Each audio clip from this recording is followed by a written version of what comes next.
Hola a todos. El modelo económico chileno que, bueno, durante años fue visto casi como un milagro, ¿no? Pues hoy está en el centro de muchísimos debates. La pregunta es clara.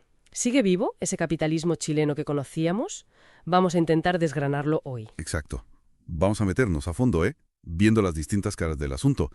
Nos apoyaremos en economistas, claro, como Schmidt-Hebel, Landerreche, también historiadores como Greth o Salazar y otras voces expertas como von Wolfersdorf.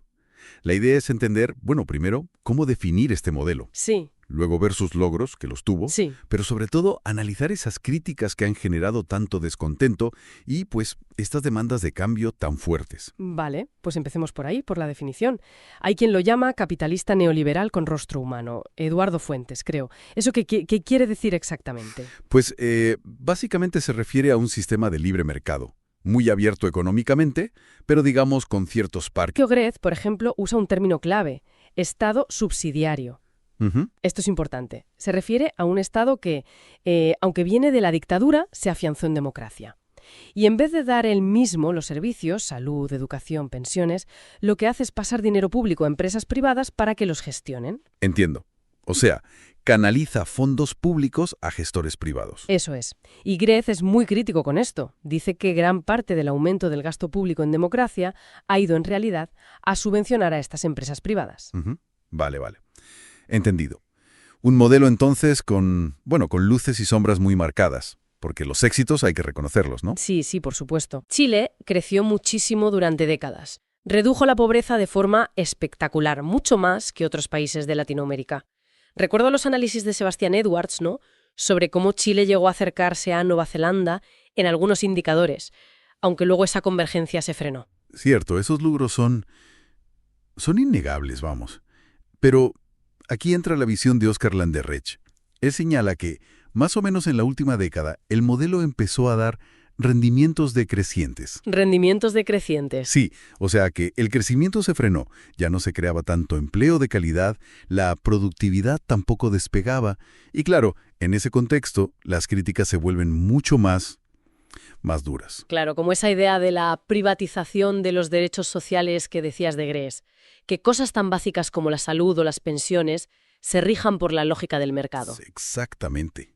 Y eso conecta con lo que describe Gabriel Salazar sobre la precariedad, los contratos a honorarios, sin seguridad social, el endeudamiento de las familias para pagar la educación, la salud, Para vivir, básicamente. para vivir. Todo eso genera un malestar muy, muy profundo. Una angustia, diría Salazar, que fue un caldo de cultivo, pues, para todo lo que vino después. Y luego está el tema estrella, quizá, la desigualdad, que tanto a Starita como von Wolfersdorf señalan como una causa principal del conflicto. Sin duda. Y aquí entramos en un debate ético interesante. Axel Kaiser llega a plantear si la preocupación por la desigualdad no será en el fondo pura envidia. Es una postura, bueno, provocadora. Bastante. Y choca de frente con la visión de Klaus Schmidt-Hebel, ¿no?, que dice que el problema no es tanto la diferencia de ingresos en sí, sino la falta de igualdad de oportunidades. Exacto.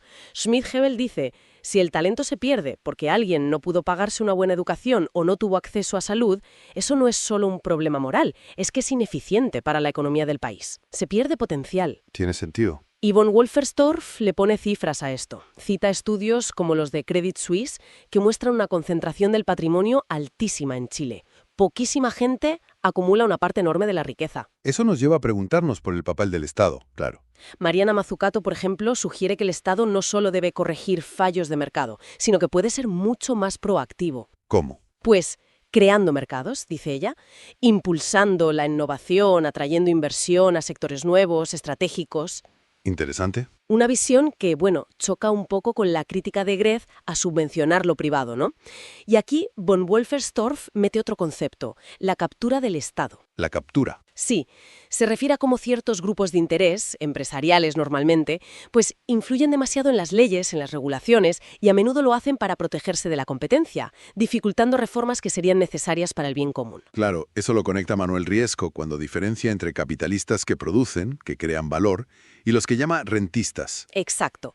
Rentistas que consiguen sacar tajadas sin competir o innovar demasiado, a veces gracias a esa captura del Estado. Y con todo este diagnóstico sobre la mesa, ¿qué salidas se proponen? ¿Qué reformas? Porque imagino que habrá ideas para el futuro. ¿No? Antes de pedir más impuestos, que el Estado gaste mejor lo que ya tiene. Eso lo dice Schmidt-Hebel también. Totalmente. Y también se habla mucho de fomentar la competencia de verdad. Ignacio Briones hace una distinción útil. Una cosa es ser pro-mercado, o sea, que haya competencia, y otra ser pro-empresa, que es proteger a las que ya están. Chile necesitaría ser más pro-mercado. Y la inversión, supongo. Fundamental. Tanto Landerche como Briones recalcan que es urgente invertir mucho más en capital humano, pensando en recualificar a la gente para los trabajos del futuro y en infraestructura, que parece que Chile se ha quedado un poco atrás ahí. Vale, y finalmente, algo que Landerreche considera clave, construir un nuevo pacto social. Un acuerdo que sea de verdad inclusivo, que la gente sienta que participa y que se beneficia del desarrollo, no algo cocinado arriba, ¿sabes? Necesita legitimidad social.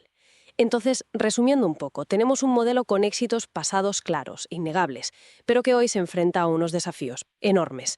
Desigualdad, problemas de cohesión social, un motor económico que parece que ya no tira tanto y una legitimidad, bueno, muy cuestionada. Y las soluciones que se proponen son variadas y a veces hasta contradictorias. Así es. Lo que nos deja con una reflexión final que me parece pertinente.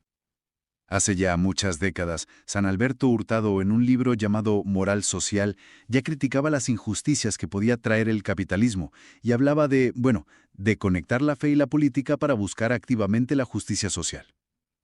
Viendo el Chile de hoy, con todas estas tensiones, ¿qué vigencia puede tener esa llamada a pensar qué sociedad y qué economía queremos construir? Es algo en lo que pensar.